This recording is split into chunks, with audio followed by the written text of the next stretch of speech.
بہت شکریہ میرے ساتھ بات کرنے کے لیے. سب سے پہلے آپ مجھے اپنا تعارف کرائیں. میرا نام صبغت اللہ ہے, تربت سے تعلق ہے اور اس تحریک کا ایک حصہ ہوں. تربت سے ان بنیادی بندوں میں سے ہوں جنہوں نے تحریک اٹھائی تھی تربت سے.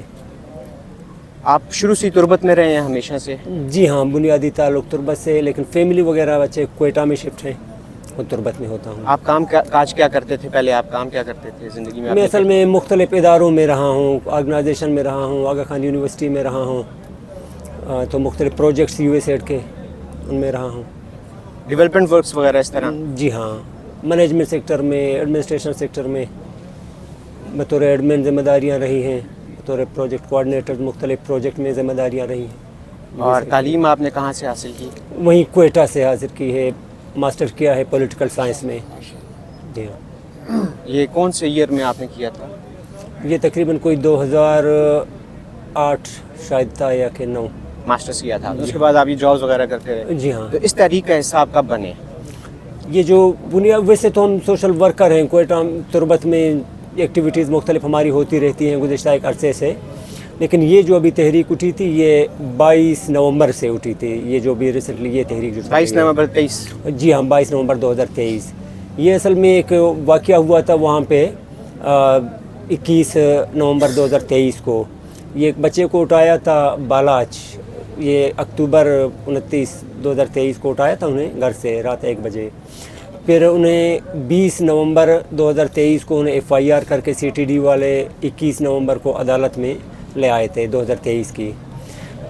پھر 21 نومبر کو جب انہیں عدالت لے آئے, پھر انہیں 10 روزہ ریمانڈ پہ سی ٹی ڈی والے اپنے ساتھ لے گئے تھے. اگلے ہی دن 22 نومبر کو پھر انہوں نے اس کی لاش پھینک دی دیگر 3 ساتھیوں کے ساتھ. ایک کا نام سیف تھا, ایک کا شکور, ایک کا ودود اور یہ بالاچ. ان چاروں کی لاشیں 22 نومبر کو پھر ایجنسی والوں نے تربت میں پھینک دی تھی, اور بہانہ کیا تھا کہ کبھی کہتے ہیں مقابلے میں مارے گئے, کبھی کہتے ہیں ہم کہیں جا رہے تھے اور ہمارے اوپر اٹیک ہوا. اور اسی دوران جب یہ لاشیں گری تھیں, اس سے 4 دن پہلے تربت میں ایک اور بھی واقعہ ہوا تھا. 3 بچوں کو, وہ بھی مسنگ تھے کافی عرصے سے, ایجنسی والے انہیں لے گئے تھے. ان کو ایک گاڑی میں ڈال کے بلاسٹ کیا گیا گاڑی کو, اور کہا کہ جی دھماکہ ہوا ہے. اور وہ گاڑی بھی 2 دن پہلے انہوں نے چوری کی تھی بندوں نے تربت سٹی سے. یہ لاپتہ لوگ تھے, انہیں بھی بالگتر کے مقام پر دھماکے میں اڑا دیا گیا اور کہا کہ جی حملے میں مارے گئے ہیں. وہ بھی لاپتہ تھے. بالاچ کی جب میت ہم لوگ لے کے چوک پہ آئے, اس کے بعد میں اور کچھ ساتھیوں کے ساتھ میں دوبارہ ہاسپٹل گیا کہ وہ جو 3 لاشیں تھیں ان کی شناخت ہو چکی تھی. اس وقت میری کوشش تھی کہ انہیں بھی لے آؤں چوک پہ, لیکن وہ ادارے والوں نے ہمیں نہیں دی. پھر اپنے ساتھ لے گئے اور قبرستان تک لے گئے, لانے نہیں دیے. بالاچ کی میت کے ساتھ ہم لوگ تربت چوک پہ بیٹھے ہوئے تھے. اس کے تقریباً چوتھے ہی دن بارڈر پہ وہاں پہ شعیب نام کا ایک اور بچہ تھا, اسے بھی آرمی والوں نے سامنے سے فائر کر کے شہید کیا گیا. اس کے عزیز وغیرہ میرے ساتھ بیٹھے ہوئے تھے, چاچا میرے ساتھ بیٹھا ہوا تھا. اسے میں نے بھیجا کہ جا کے شعیب کی لاش بھی یہیں لے کے آ جائیں, کیونکہ بارڈر پہ مارا گیا تھا.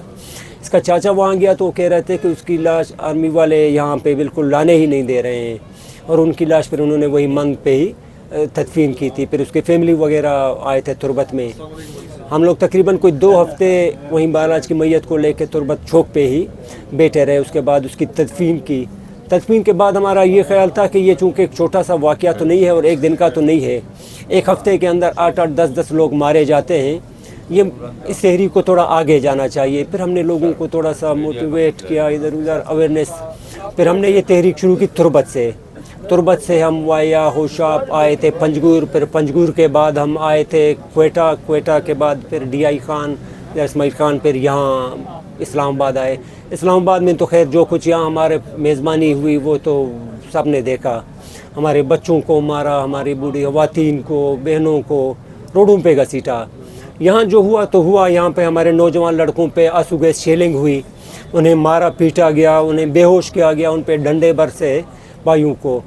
میں بار بار گزشتہ 2 دنوں سے جو بھی آتا ہے میں اسے یہی کہتا ہوں کہ ہمارے نوجوان لڑکے جن پہ یہاں ڈنڈے برسے, ان پہ اگر گولیاں بھی برستی تو وہ ہم ایک دن میں بھول جاتے, لیکن ماؤں بہنوں کے ساتھ بوڑھی خواتین کو انہوں نے روڈوں پہ گھسیٹا, ہماری بہنوں کو گھسیٹا. یہ شاید 100 سال بھی ہمارے دلوں میں رہے, یہ ہم نہیں بھول پائیں گے. یہ منظر جو ہماری آنکھوں کے سامنے تھا. اچھا، اب یہاں پہ آپ کے ساتھ جو مثال کے طور پہ فیملیز آئی ہوئی ہیں، لوگ آئے ہوئے ہیں، ان میں مسنگ پرسنز والے لوگ بھی ہیں. جی جی جی بالکل. مسنگ پرسنز کا جو ایشو ہے مثال کے طور پہ، یہ کب سٹارٹ ہوا ہے؟ یہ اس کا تھوڑی ہمیں آپ بیک سٹوری بتائیں، اس کی ہسٹری بتائیں، کب سٹارٹ ہوا اور ابھی اس کا کیا ہوا ہے، اسٹیٹس کیا ہے؟ 2006 کا واقعہ جو اسٹارٹ ہوا تھا، نواب بگٹی صاحب کے جو واقعے تھے وہ اسٹارٹ ہوا. نواب بگٹی صاحب کو مارا گیا، اس کے بعد ہمارے علاقوں میں حالات تھوڑا بگڑ گئے. اس کے بعد یہ لاشوں کو مارو اور پھینکو کی جو پالیسی تھی یہاں پہ درمیان میں ہی بالکل یہ ہوا تھا کہ ہمارے 3 بڑے لیڈر BNM کے، شہید غلام محمد تھا، شیر محمد تھا، لالا منیر تھا، یہ لیڈرشپ تھی BNM کی. ان کو آرمی والوں نے تربت بازار کے اندر سے اٹھایا، ہزاروں لوگوں کی آنکھوں کے سامنے سے ان کو اٹھایا. ان کی لاشیں پھر انہوں نے ہیلی کاپٹر کے ذریعے پیدار کے پہاڑوں میں پھینکی تھی. اس کے بعد سے تو ہمارے ہاں بالکل یہ آگ لگ چکی ہے. مثال کے طور پہ جن لوگوں کو ابھی آپ نے ایک بلاچ بلوچ کا آپ نے نام لیا، آپ نے باقی جو شہید ہوئے جن کا وہ ان کے اوپر یہ CTD والے یا جو ادارے ہیں وہ بھی تو کہتے ہوں گے کہ بھائی ان کا یہ الزام ہے، ان کو ہم نے اس وجہ سے اٹھایا. وہ کوئی اس کی وہ دیتے ہوں گے، کوئی ریزن دیتے ہوں گے کہ ہاں بھائی ہم نے ان کو لیٹ سے اگر مارا، کس نے مارا، کیوں مارا، کوئی الزام لگاتے ہوں گے. وہ کیا کہتے ہیں، ان کا کیا موقف ہے اس بارے میں؟ ان سے آپ کی بات ہوتی ہے یا کسی کے ساتھ آپ کی کوئی نیگوسیشن ہوئی ہے، کوئی بات ہوئی ہے، انہوں نے کچھ بولا اس بارے میں؟ اصل میں اگر آپ میری یہ باتیں آگے پہنچا سکیں تو میں آپ کو کلیئر کٹ یہ بتا دوں، بلوچستان اس وقت دشمنی کی کیفیت میں ہے. ایک طرف اس اسٹیٹ کی آرمی اور ادارے ہیں، دوسری طرف بلوچ ہیں. وہاں جب بھی بلوچستان میں آرمی پہ جہاں کہیں کوئی اٹیک ہوتا ہے اس کے بندے مارے جاتے ہیں، وہ جواب میں اتنے ہی بلوچ مار دیتا ہے. یہ ہماری حقیقت ہے بلوچستان میں اس وقت. ابھی ریسنٹلی آرمی کے 14 بندے مرے تھے، ان کو 14 یہی سے پورا کرنا تھا، چاہے ان کے پاس تھے چاہے باہر تھے، انہوں نے مار کے ان کو پھینک دیا. اس سے پہلے ہی جو پنجگور وغیرہ کیمپ میں جو اٹیک ہوئے تھے اتنے ہی انہوں نے پھر عام بازاروں میں سے بلوچ اٹھا کے مار دیے. اس time total number of missing persons کتنے ہیں؟ یہ تقریباً 50 سے 52 ہزار ٹوٹل لوگ اس وقت غائب ہیں. 50 سے 52 ہزار؟ جی ہاں. یہاں تو لوگوں کو اس چیز کا علم ہی نہیں ہے. یہاں لوگ میرے پاس آتے ہیں، کوئی کہتا ہے 30 غائب ہوں گے، کوئی کہتا ہے جی 40 ان کی تعداد ہوگی. تقریباً 200 کے قریب یہاں تصویریں لگی ہیں. ہم جو رجسٹریشن ان کی کر رہے ہیں فارم وغیرہ میں، ہزاروں کی تعداد میں وہ اب تک پہنچ چکی ہیں. 50 سے 52 ہزار ان کی ایگزیکٹ تعداد ہے. گھر گھر کا یہ قصہ ہے بلوچستان کا، بڑی تعداد ہے. ان کے آپ کے پاس فہرست ہے ان 50 ہزار لوگوں کی؟ یہ تقریباً کوئی 30 ہزار کے قریب تو لکھے جا چکے ہیں. ان میں سے اکثریت وہ ہے کہ جن کو اجازت نہیں ہے کہ اپنے بچوں کا نام یہ آگے لیں کہ ہمارے بچے اغوا ہیں. کئیوں کو میں جانتا ہوں، یہ تربت میں جس وقت ہم رجسٹریشن کر رہے تھے کئی لوگ ایسے آئے، ہم نے کہا کہ بھائی اب بچوں کا اندراج تو کرا دیں. کہتے ہیں کہ جی ہمیں ڈرایا جاتا ہے کہ اگر ہم نے اندراج کرایا تو ہمارے بچوں کو مار دیں گے. انہیں دھمکیاں دی جاتی ہیں. تو یہ کہتے ہیں کہ بھائی مثال کے طور پہ جتنے بھی لوگ ہیں جو مسنگ پرسنز میں آتے ہیں، ان میں سے کئی لوگ ایسے ہیں یا سرٹن کوانٹٹی یا سرٹن لوگ ایسے ہیں جو افغانستان کے اندر ہیں یا جو اس طرح کے گروپس کا حصہ ہیں جو کہ اسٹیٹ کے خلاف لڑتے ہیں یا جو دہشت گردی کہہ لیں یا جو اینٹی اسٹیٹ ایکٹیویٹیز ہیں ان کے اندر انوالوڈ ہیں. تو اس بات میں کتنا سچ ہے؟ کتنے لوگ ہیں؟ کیا یہ بات سچ ہے کہ واقعی یہاں سے ظاہر ہے وہ ایک قوم پہ جو حملہ آور ہے انہیں مار رہا ہے، وہ طرح طرح کے حربے استعمال کرے گا. اب اس کی میں نے آپ کو مثال دی بالاچ کی. بالاچ تو ان کی کسٹڈی میں تھا، عدالت میں لے آیا تھا، اس کا کیس یہ نہیں چلا سکتے تھے. اگر ان کے پاس گواہ ہوتے، ثبوت ہوتے تو یہ اس کا بالکل عدالت میں کیس چلاتے. میرے پاس یہ باپ بیٹا ہوا ہے، کئیوں سال سے اس کا بیٹا گم ہے. چھوٹے چھوٹے بچے ہیں، 13 سال 14 سال 15 سال.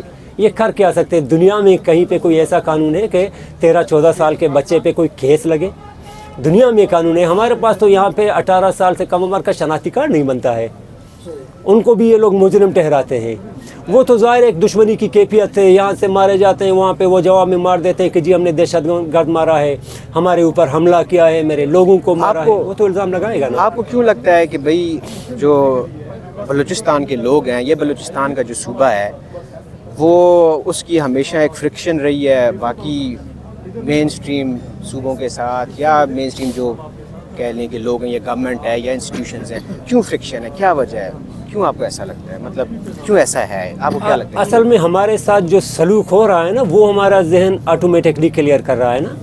اب بلوچستان سے ریکارڈ ایک سیندک کا فائدہ تو یہاں کے لوگ اٹھائیں، لیکن ہم جو یہاں رونے کے لیے آتے ہیں ہمیں یہاں بات کرنے کی اجازت نہیں ہے.